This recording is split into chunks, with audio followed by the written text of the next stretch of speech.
नमस्कार।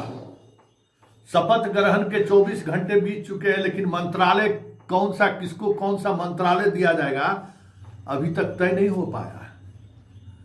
पीएमओ गया हुआ है क्लियरेंस के लिए, समझे ना। इसी तरीके से शपथ ग्रहण में कौन कौन मंत्री जी भाग लेंगे, किनको किनको मंत्री बनाया जाएगा, उसकी स्वीकृति के लिए भी जो पीएमओ भेजा गया था। आज यह जानकर हमको हैरानी हुई कि बीजेपी के दफ्तर में चपरासियों की नियुक्ति होता है ना, तो वो पीएमओ के दखल का, पीएमओ से ही सहमति बन के आता है। कौन बाथरूम कौन यूज करेगा नेता, वो भी वहीं से आता है। भाई गजबे है।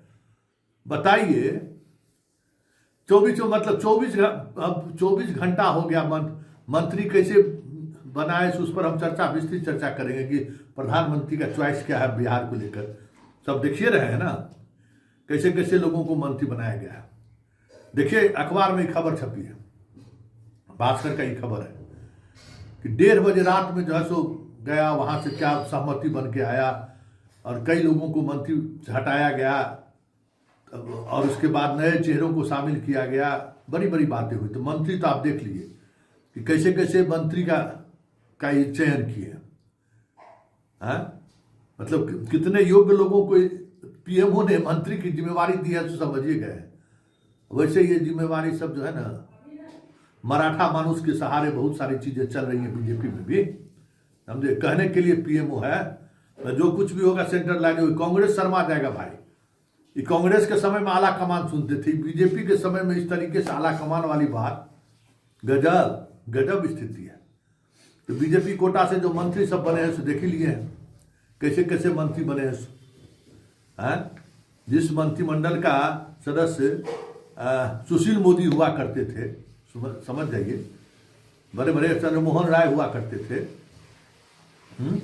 उस मंत्रिमंडल में अब कैसे कैसे स्वास्थ्य मंत्री होगा, कैसे कैसा वित्त मंत्री होगा, चयन इसका देखिए, समझ गए। राजस्थान में तो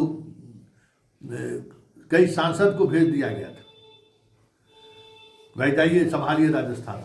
उससे तो डिफिकल्ट स्टेट बिहार है ना। और जिस मुद्दे को लेकर सबसे ज्यादा हंगामा हुआ, उद्योग आए, पलायन रुके, उद्योग मंत्री को हटा दिया। अमित शाह बड़ी तारीफ किए थे शाहनवाज का कि शाहनवाज हुसैन उद्योग मंत्री रहते हुए बहुत अच्छा काम किए। हम लोगों को लगा कि चलिए शाहनवाज जी का वापसी होगा, उद्योग मंत्री शायद उनको बना दिया जाए। दूर तलक नहीं। एक उद्योग मंत्री जो दूसरे नीतीश मिश्रा थे, जिन्होंने उद्योग मंत्रालय को लेकर एक जो वर्ल्ड वाइड विजन होता है उद्योग को लेकर, जिसके पढ़ाई लिखाई के मामले में नीतीश मिश्रा का कोई जोड़ा है क्या? पीएमओ को पसंद नहीं है। क्यों हटाए नीतीश मिश्रा जी को पता नहीं है। और बाकी मंत्री सबका देख लीजिए ना, संजय सरावगी को क्यों हटाया गया, समझ से परे बात है भाई। उनके परफॉर्मेंस को लेकर कहाँ सवाल खड़ा हुआ, देखने वाली बात है।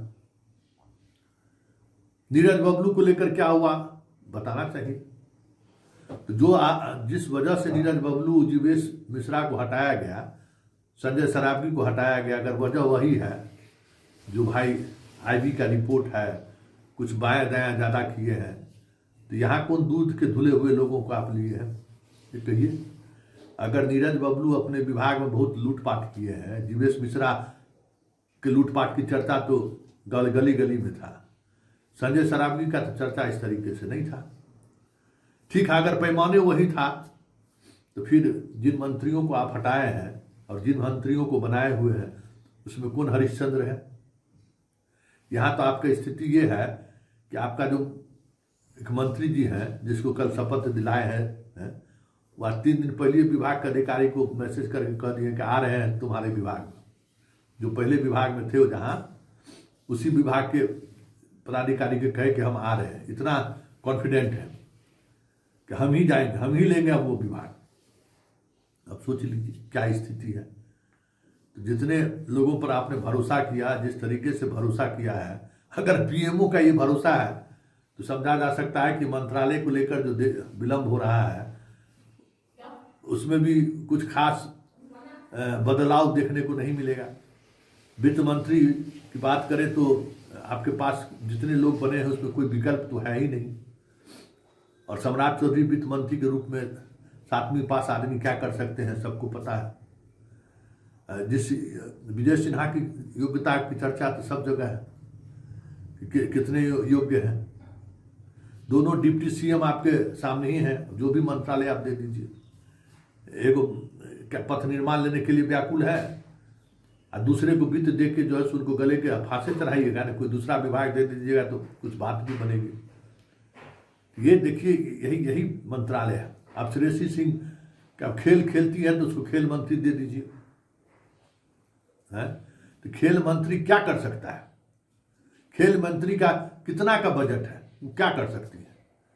अगर वाकई में बिहार में खेल के डेवलपमेंट को लेकर कुछ चीजें चल रही हैं तो आप खेल के साथ साथ कोई और मंत्रालय दे, तब तो समझ में आए कि आप भाई सोच रहे हैं। पीएमओ की सोच है ये।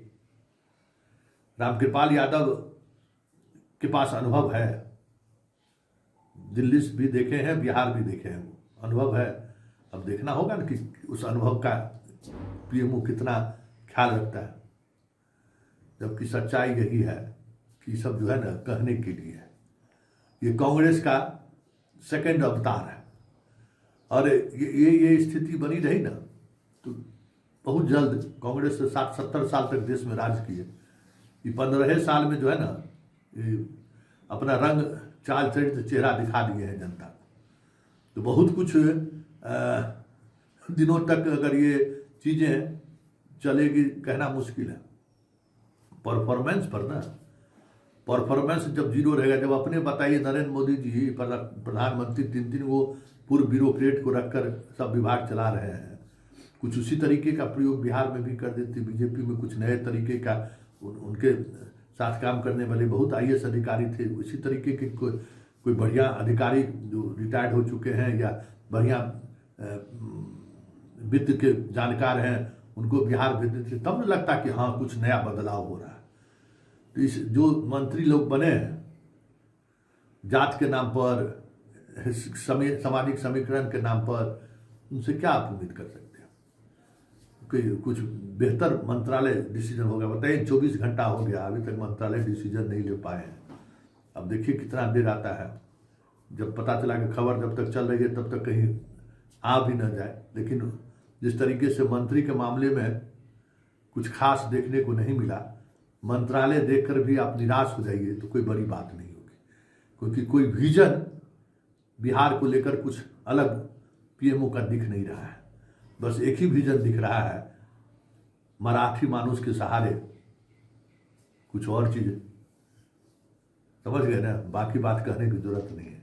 चलिए देखते रहिए, पीएमओ की पसंद का मंत्री देखे, अब मंत्रालय में विभाग भी देख लीजिए। राम राम।